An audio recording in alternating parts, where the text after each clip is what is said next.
They finally did it. They cucked the tuck. It took years, but finally it has happened, and very close to the elections, nevertheless. It's interesting that the Sleeping Giants couldn't do it because they tried going after his advertisers. There has been immense pressure in the past to get rid of this gentleman, and now it happened.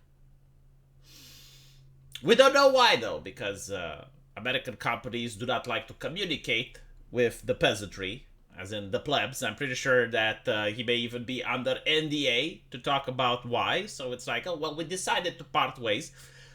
Very unlikely that he has quit.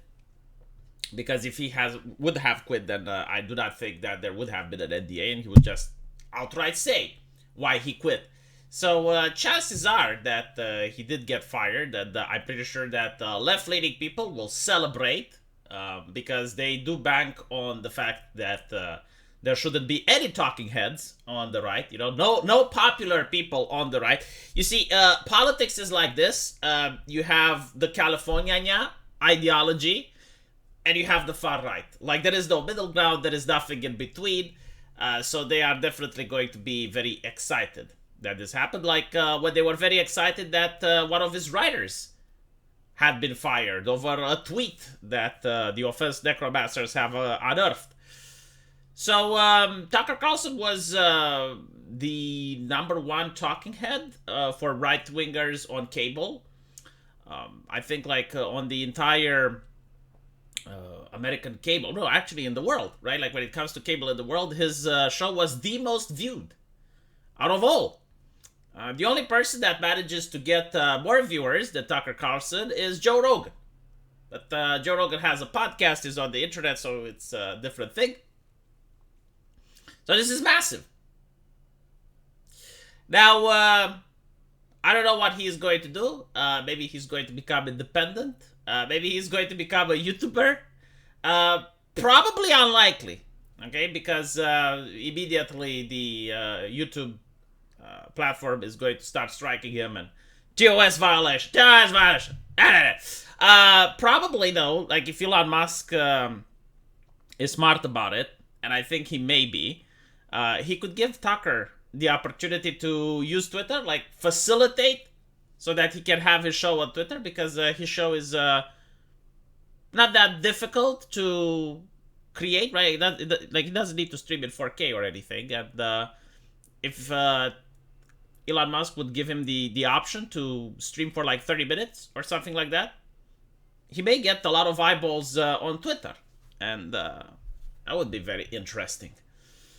Now, why he got sacked, and again, I believe he got sacked, even though they say, oh, we went our separate ways.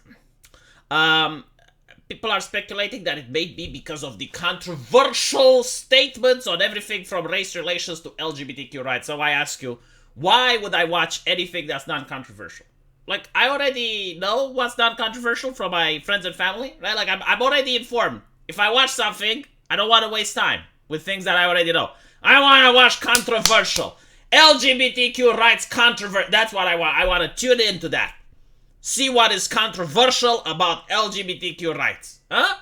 Well, isn't that what we want to see? Of course we want to see that. Then you also have race relations. Oh my god. I can't get that on YouTube. But apparently, I could have gotten it from Tucker. Tucker knew the controversy about race relations, according to the New York Times. This may actually be the reason that he was laid off. The network made announcements less than a week after it agreed to pay $787.5 million in a defamation lawsuit, in which Tucker, one of the highest rated on Fox, has spread misinformation, right? So, like, if you are watching that show, he spread the information that missed, and you have been duped, right? Like, you as an adult, you just, like, he brainwashed you.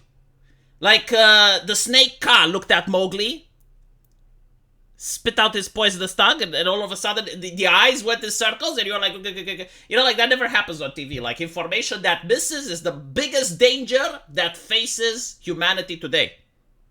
And journalists never. They never. No.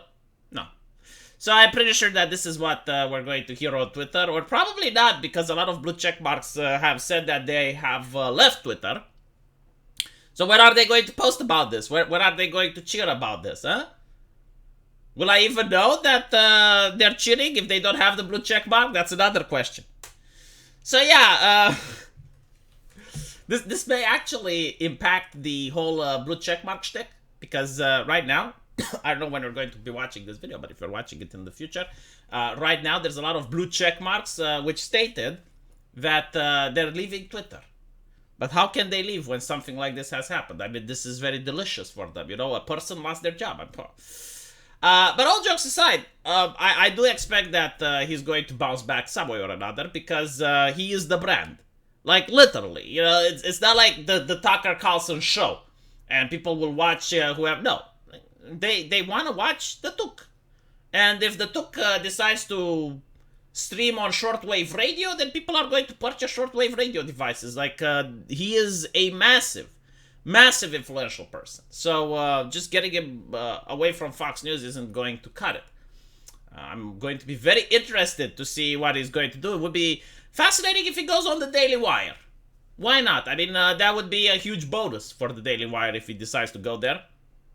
Like right now, I'm willing to bet, like as of this moment, there are phone calls being made with various right-wing organizations, like going like, how can we get him on board? How can we contact him? How can we get a deal with him? Because he's literally that massive. Who's going to replace him? I don't know. I don't... Like the thing is, how much of the things that Tucker Carlson spoke on his show was Tucker Carlson, and how much was his writer? Because if it was a writer, which honestly I don't really think, but if it was a writer, and Fox News generally wants this type of content, then it's possible that whomever replaces him is not going to have the same audience, but if they do a good job over a long period of time, they may build up an audience. So whomever replaces Tuck has the potential of becoming the next talking head. Still, the fact that it's so close to an election, that is so freaking close, it's very interesting. Especially since during the last 4 years, there have been many attempts to go after many talking heads, like, for example, Mr. Bannon. And many others, right? Like, all of a sudden, they happen to get in trouble with the law. They happen to get in cahoots with social media trust and safety. They have to pay more reparation than Germany has to pay to Poland. You know, interesting things like this, which... you know, once it happens, twice it's a coincidence, but as the British Army says, 3 times it's enemy action, yeah? Let me know what you guys think, though, and as usual, I will see you in the comment section. Take care.